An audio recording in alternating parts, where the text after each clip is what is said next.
¿Te pasó alguna vez de sentirte frente a un abismo? Esa sensación de que todo lo que va a pasar a futuro te puede hacer caer al vacío. Mi nombre es Solange Rial. Soy comunicadora social y consultora psicológica y esto es Sé cómo se siente. Un podcast de cosas que nos pasan a todos, pero desde una mirada psicológica.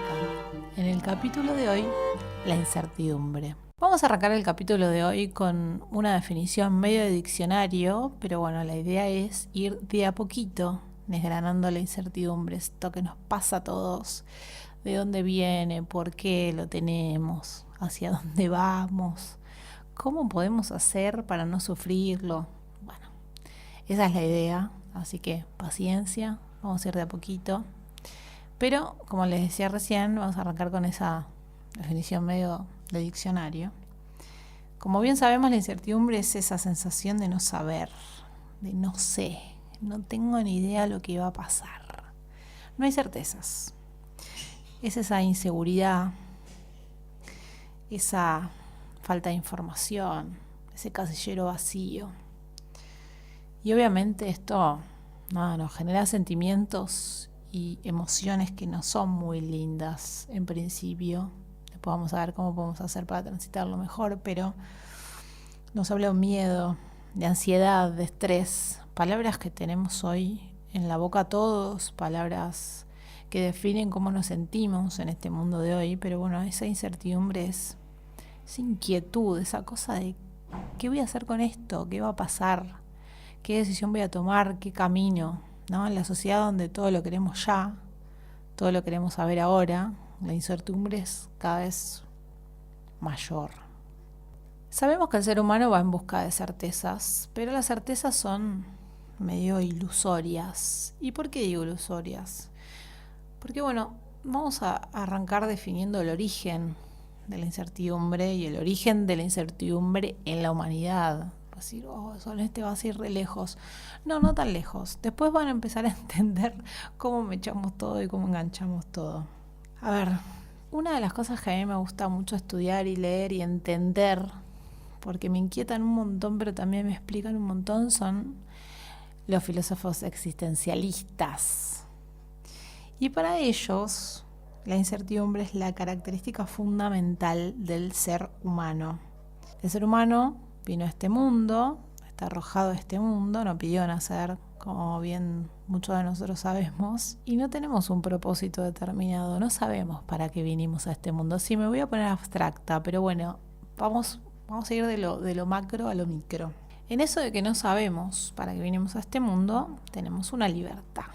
Y esta libertad no siempre es un factor positivo. A ver, Jean-Paul Sartre, uno de estos filósofos existencialistas, dijo: el ser humano está condenado a ser libre, porque al no haber propósito hay que buscarlo. No siempre pasó, a lo largo de la historia. El ser humano antes no estaba puesto en el centro de la escena de su vida, no era tan protagonista como hoy lo vemos al ser humano, sino que había otros reguladores en la sociedad de los propósitos. Por ejemplo, la religión. La vida hoy, la vida en el mundo en que habitamos, era un traspaso hacia el más allá, hacia la vida del después, al ganarnos el cielo, con su defecto, a estar condenados al infierno. Pero cuando el ser humano se pone en el centro de la escena y se habita como un ser libre, carece de propósito. Esta es quizás la primera incertidumbre de todas que tenemos. La gran pregunta, la macro, que es ¿a qué vinimos a este mundo? Después vamos a ir a lo micro, no se preocupen, porque tú me vas a decir, necesito certezas en la vida cotidiana. Ya vamos a llegar. Paciencia. De esto que le estoy diciendo deriva un concepto que lo tenemos muy trabajado porque somos una sociedad muy psicoanalizada y además somos una sociedad que va mucho a terapia, sobre todo el argentino, que es la angustia existencial. La angustia existencial viene de acá, de todo esto que se plantearon estos filósofos existencialistas, que es la existencia como ser y la angustia que trae existir en este mundo. Uno de ellos fue Martin Heidegger, lo vamos a nombrar, porque tiene que ver con todos estos conceptos, que es, nacemos, tenemos una certeza que es la muerte y en el medio todo un trayecto que hay que darle este sentido a la vida.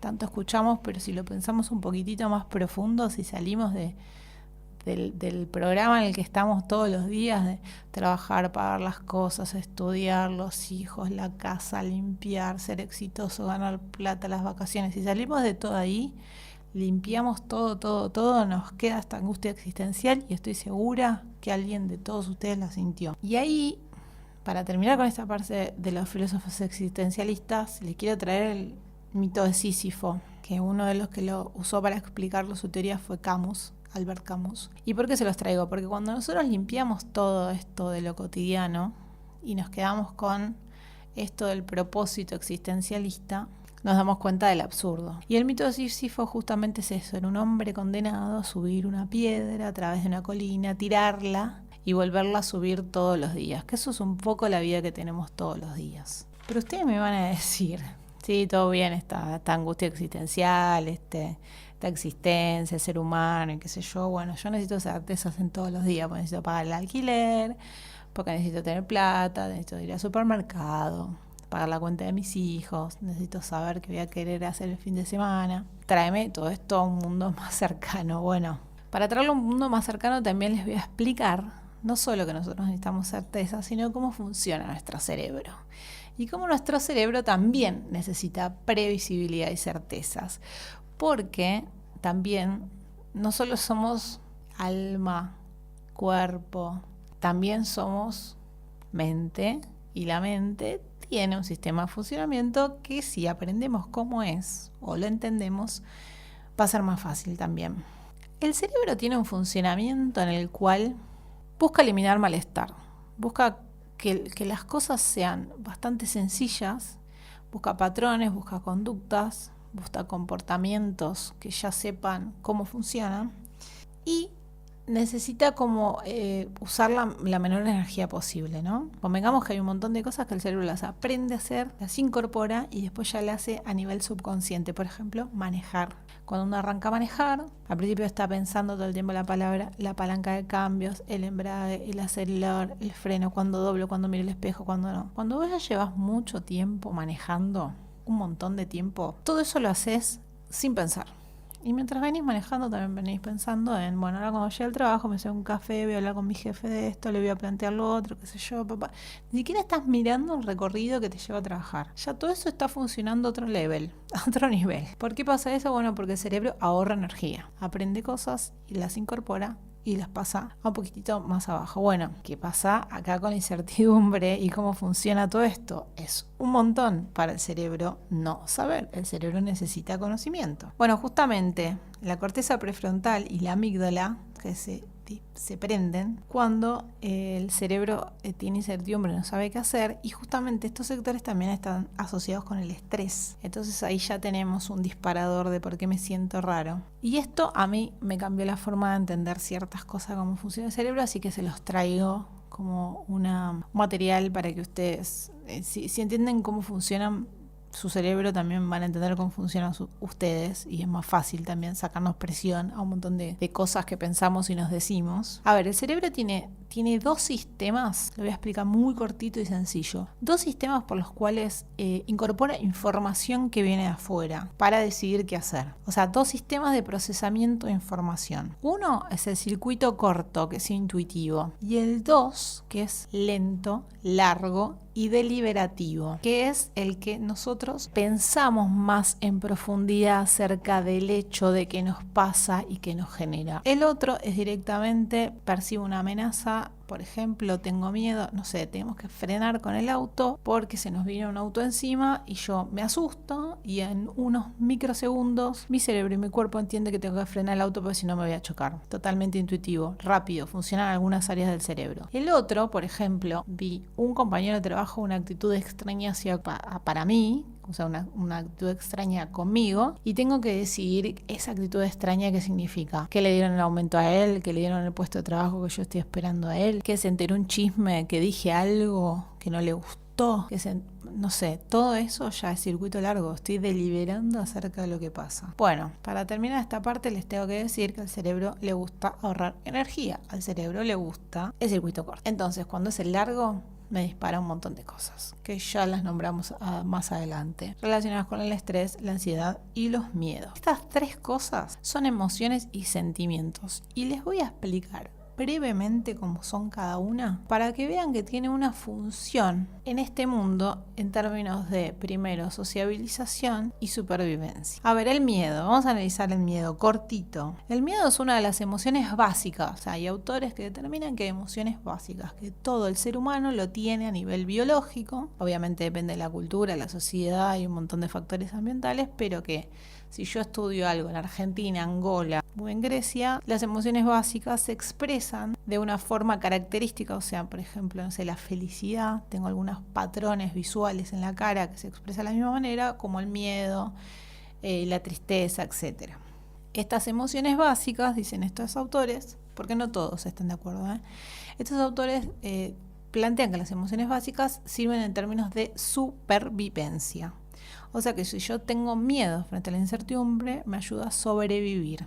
El miedo tiene una función muy particular, que es que nos protege del peligro. O sea, el cuerpo se prepara para 2 escenarios, y esto pasa en casi todas las instancias donde yo siento miedo. 1, luchar. 2, huir. Bueno, cualquier parecido con la realidad es mera coincidencia. Y después tenemos la ansiedad. La ansiedad es una emoción es una emoción no básica, es de las consideradas compleja. Como ustedes saben, la ansiedad es una preocupación anticipatoria sobre las posibles amenazas. Y tiene una función, tiene varias funciones, pero algunas de las cuales son evaluar riesgos, tomar decisiones y prepararte emocionalmente para los distintos escenarios. Miren toda la energía mental que supone la incertidumbre. Y ahora viene la última parte de este audio. Es como si todo muy lindo, la angustia existencial, mi cerebro preocupado. ¿Qué hago con todo esto? ¿Cómo salgo de acá? ¿Cómo hago para transitar la incertidumbre? Dame un par de pautas. Bueno, esa es la idea siempre del final de los capítulos. Son preguntas abiertas para la autoexploración, o también algún que otro tip que te pueda ayudar a transitar lo mejor posible el tema del capítulo que hemos planteado. Bueno, el tema de la incertidumbre. A ver, una de las pautas es preguntarnos cuál es el origen de esta incertidumbre. ¿Es algo que está bajo mi control? ¿Sí o no? ¿Es algo mío interno? ¿Es algo externo? ¿Es algo de dónde viene? Después podemos tratar de ver cuáles son las emociones que me genera. Esto que hablamos antes, si siento miedo, si siento ansiedad, si me estresa, ¿no? Es como ponernos realmente en contacto con nosotros mismos para ver qué es lo que mi cuerpo está transitando con esa incertidumbre. Todo esto nos puede ayudar a revelar qué hay detrás, ¿no? Porque frente a algo que yo no conozco, me pueden disparar escenarios bastante terribles, y esos escenarios bastante terribles tienen que ver mucho con algo a que le temo, y pueden aparecer traumas, mandatos, temas culturales de la sociedad restrictiva. No sé, supongamos que, vamos a poner un ejemplo, el tema de la pareja, conseguir pareja, estar en pareja, no a determinada edad. Bueno, el miedo a quedar solo para siempre, por ejemplo, puede tener que ver con algún trauma de la infancia, alguna relación familiar, etcétera. Digo, podemos ahí como hacer un trabajo de introspección, que obviamente, como todos los audios, vamos a recomendar la terapia, pero puede haber un montón de herramientas por las cuales vayamos viendo qué hay detrás. En cuanto a las creencias que pueden haber detrás de estos escenarios terribles que pueden aparecer, también hay conceptos que pueden ser erróneos de nosotros mismos y que nos pueda servir para trabajar. Como por ejemplo la idea de fracaso, de que somos unas personas fracasadas, por ejemplo, de que no podemos frente a tal cosa, que esto nos va a salir mal. Bueno, una de las cosas que podemos ver para empezar a sacar estos miedos es fijarnos en situaciones similares en el pasado, si contábamos con las herramientas o las aptitudes como para enfrentarlas. Porque muchas veces tenemos miedo, por ejemplo, a no cumplir un trabajo, y después en nuestra historial siempre pudimos cumplir con los trabajos. o podemos bajar las expectativas o traer a la realidad ciertas cosas y darnos cuenta que tal vez no es tan terrible esos escenarios que pensamos.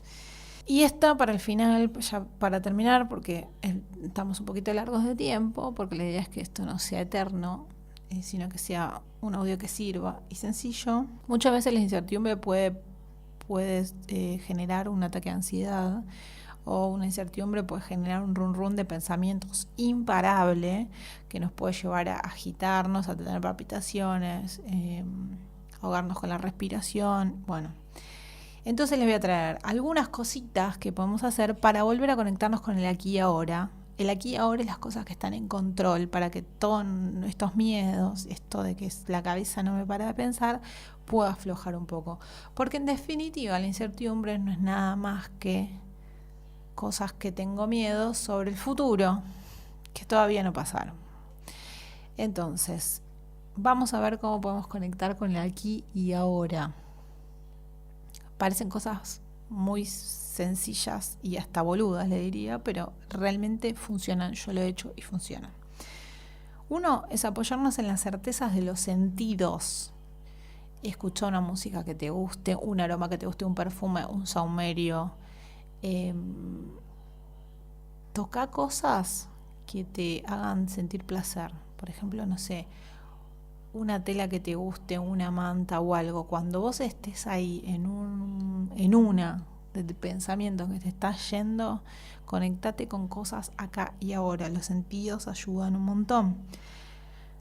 Salí a caminar, mira el paisaje, mira el horizonte. El horizonte ayuda mucho a bajar la ansiedad. Mirar a lo lejos. Tenemos la vista corta en las redes sociales, dopamina full. Bueno, miren a lo lejos, miren el cielo, si no pueden mirar el horizonte. Piensen en las cosas que están en control. El cerebro lo tienen sano, el cuerpo lo tienen sano. Probablemente están en su casa o en un lugar que no corre peligro. Piensen en las cosas que están controlando. Y después, y esto para ya terminar del todo, como dijimos antes, la incertidumbre habilita un pensamiento mayor, que es este de circuito lento, que es el circuito reflexivo y que es el circuito que nos saca de la rutina, esa cosa de manejo todos los días bajo como este status quo permanente en el cual funcionamos como máquinas. Bueno, gracias a la incertidumbre podemos pensar en más allá. Podemos hacer saltos exponenciales con el pensamiento. Para pasarlo un poquito mejor en todo este proceso, piensen que la incertidumbre se puede vivir como una amenaza o como un desafío. Y para vivirlo como un desafío tenemos que pensar en qué aptitudes tenemos. Créanme que las tienen adentro y es mucho más fácil y más sencillo afrontar las cosas de lo que ustedes creen y su cabeza les hace creer. Nos vemos la próxima.